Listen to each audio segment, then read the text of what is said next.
Hi friends, welcome to my new video. ഇപ്പോൾ small get ready with me ആണ്. അപ്പോൾ എനിക്ക് ഇന്റേൺഷിപ്പിൻ്റെ ക്ലാസ് ഇന്ന് സ്റ്റാർട്ട് ചെയ്തു. സാറ്റർഡേ ആണ്, അപ്പോൾ ഇന്ന് ക്ലാസ് സ്റ്റാർട്ട് ചെയ്തു. അത് മാത്രമല്ല പാട്രോണിക് ഡേയുടെ ഒരു സെലിബ്രേഷനും കൂടിയുണ്ട്. അപ്പോൾ ഞാൻ വിചാരിച്ചു ഒരു ഗെറ്റ് റെഡി വിത്ത് മീ ചെയ്താലോ വിചാരിച്ചു. അതിന് തന്നെ സ്കിൻ കെയർ ബേസിക് ആയിട്ടുള്ളത് എല്ലാ കാര്യങ്ങളും ചെയ്ത് തീർക്കാം. അപ്പോൾ ആദ്യം തന്നെ നമുക്ക് നല്ലതുപോലെ ഫേസ് വാഷ് ചെയ്യാം. എന്നിട്ട് നമ്മൾ ടോണർ, അതേപോലെ തന്നെ സിറം ഉണ്ടെങ്കിൽ അത് അപ്ലൈ ചെയ്യുക. മോയ്സ്ചറൈസർ, സൺസ്ക്രീൻ നിർബന്ധമായി അപ്ലൈ ചെയ്യാൻ നോക്കുക. കാരണം സ്കിന്നിന് പ്രൊട്ടക്റ്റീവ് ബാരിയർ നമുക്ക് വേണം. എന്ത് മേക്കപ്പ് ചെയ്യലും പ്രൊട്ടക്റ്റീവ് ആയിട്ടുള്ള ബാരിയർ എന്തെങ്കിലും യൂസ് ചെയ്യുന്നു. അപ്പോൾ നല്ലപോലെ ബ്ലെൻഡ് ചെയ്ത ശേഷം ആഫ്റ്റർ കണ്ട എൻ്റെ സ്കിന്ന് നല്ല സ്മൂത്തായിട്ട് നല്ല സോഫ്റ്റായിട്ട് വരുന്നുണ്ട്. അതിനുശേഷം ഞാൻ സ്ട്രോക്ക് ക്രീമാണ് അപ്ലൈ ചെയ്യുന്നത്. ഇതൊരു നല്ലൊരു ക്രീമാട്ടെ. ഞാൻ പിങ്ക് എടുത്തേക്കുന്നത് ഇതിൻ്റെ ഷെയ്ഡും നല്ലതുപോലെ ഇലുമിനേറ്റും ചെയ്യുന്നുണ്ട്. കുറേ ഇലുമിനേറ്റും ചെയ്യുന്നുണ്ട്. ആഫ്റ്റർ എല്ലാം മേക്കപ്പ് കഴിഞ്ഞ ശേഷം കുറച്ച് മണിക്കൂറൊന്ന് സെറ്റായി കഴിഞ്ഞാൽ ഈ ഇലുമിനേറ്റിംഗ് ക്രീം നല്ലതുപോലെ നമ്മുടെ സ്കിന്നുമ്പോൾ കാണിക്കുന്നുണ്ട് കേട്ടോ.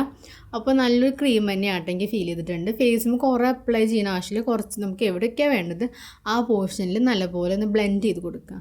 അതിനുശേഷം എന്തെങ്കിലും രീതിയിൽ കട്ടുണ്ടോ എന്ന് എനിക്ക് അറിയില്ല. അപ്പോൾ അതുകൊണ്ട് കൂടി ഞാൻ ഈ ബ്ലെൻഡർ വെച്ചിട്ട് ജസ്റ്റ് ഒന്ന് ബ്ലെൻഡ് ചെയ്ത് കൊടുക്കുന്നുണ്ട്. ഓവറോൾ എല്ലാം ഭാഗത്തും സെറ്റ് ആവാൻ വേണ്ടിയിട്ട് ഞാൻ ബ്ലെൻഡ് ചെയ്ത് കൊടുക്കുന്നുണ്ട്. അപ്പോൾ ചെറുതായിട്ടൊരു ഫീൽ ചെയ്യുന്നുണ്ട്. അതിനുശേഷം ഞാൻ കൺസീലറാണ് ഞാൻ അപ്ലൈ ചെയ്യുന്നത്. ബ്ലൂ ഹെവൻ്റെ ടോഫി എന്നാട്ടെ ഷെയ്ഡ്.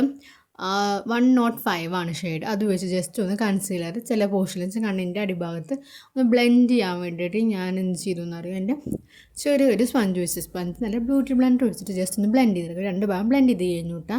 അപ്പോൾ അതിന് ശേഷം ഞാൻ ഓൺ കളറിൻ്റെ പൗഡറാണ് യൂസ് ചെയ്യുന്നത്. ഇതെനിക്കൊരു ആൻറ്റി വേർഡ്സ് എന്താ കേട്ടോ, അത് നല്ല പൗഡറാണ്, എനിക്ക് ഫീൽ ചെയ്തിട്ടുണ്ട്. ഒട്ടുമിക്ക വീഡിയോസിൽ ഞാൻ പറഞ്ഞിട്ടുണ്ട്. അതിനുശേഷം ഞാനൊരു മെർമെയ്ഡിൻ്റെ ഒരു ബ്രഷ് യൂസ് ചെയ്തു. ഒട്ടുമിക്ക വീഡിയോയിലും കണ്ടിട്ടുണ്ടാവും, ഞാനത് മുന്നത്തെ വീട്ടിൽ കാണിച്ചിട്ടുണ്ട്. അപ്പോൾ എനിക്ക് ഇഷ്ടപ്പെട്ട ബ്രഷാണത്. എന്നിട്ട് ഞാൻ ഫേസ് മൊത്തം സെറ്റ് ചെയ്തിട്ടുണ്ട്. കാരണം നമ്മൾ ഫൗണ്ടേഷൻ യൂസ് ചെയ്യുന്നില്ല. അപ്പോൾ ഫേസും ജസ്റ്റ് നല്ലപോലെ ഇതൊന്നും നല്ലപോലെ ഫിനിഷിംഗ് ആയിട്ടുള്ള സ്മൂത്തായിട്ട് കിട്ടുന്നുണ്ട്. അതിനുശേഷം ഞാൻ ഐ മേക്കപ്പ് കഴിഞ്ഞു. ജസ്റ്റ് ഒന്ന് വാലിട്ടു, ജസ്റ്റ് കോർണറിലും പിന്നെ ബാക്ക് സൈഡിലും ഇട്ടും.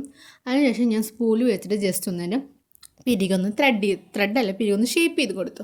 പിരിക് നല്ലപ്പോൾ ഷേപ്പ് ചെയ്യുക ചെയ്യുന്നത്. ഞാൻ ഇത് വെച്ചിട്ട് എഴുതുന്നില്ല കേട്ടോ. അതിന് ശേഷം ഞാൻ ലിപ്പ് ലൈനർ വെച്ചിട്ട് ഹ്യൂഡ ബ്യൂട്ടിയുടെ ലിപ്പ് ലൈനറാണ്, അത് വെച്ചിട്ട് ജസ്റ്റ് ഒന്ന് ലിപ്പിൻ്റെ എല്ലാ പോർഷനിലും ജസ്റ്റ് ഒന്ന് മാർക്ക് ചെയ്ത് കൊടുക്കുക, ഔട്ട്ലൈൻ വരച്ച് കൊടുക്കുക. എന്നിട്ട് നമ്മൾ ലിപ്സ്റ്റിക്ക് അപ്ലൈ ചെയ്യുമ്പോൾ നമുക്കൊരു ഡെഫിനിഷനായിട്ടുള്ള ലിപ്പ് കിട്ടുമെന്നാണ് എനിക്ക് തോന്നുന്നത്.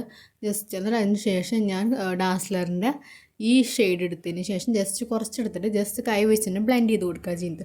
കുറേ ഒന്നും എടുക്കണില്ല, കാരണം കുറച്ചെടുത്ത് ജസ്റ്റ് ഒന്ന് മൊത്തത്തിൽ പിഗ്മെൻറ്റേഷൻ നല്ലപോലെ ആവാൻ വേണ്ടിയിട്ട് കുറച്ചെടുത്തു. എന്നിട്ട് ഞാൻ ചുണ്ടിൻ്റെ അവിടെ മൊത്തത്തിൽ അപ്ലൈ ചെയ്ത് കൊടുത്തു കേട്ടോ.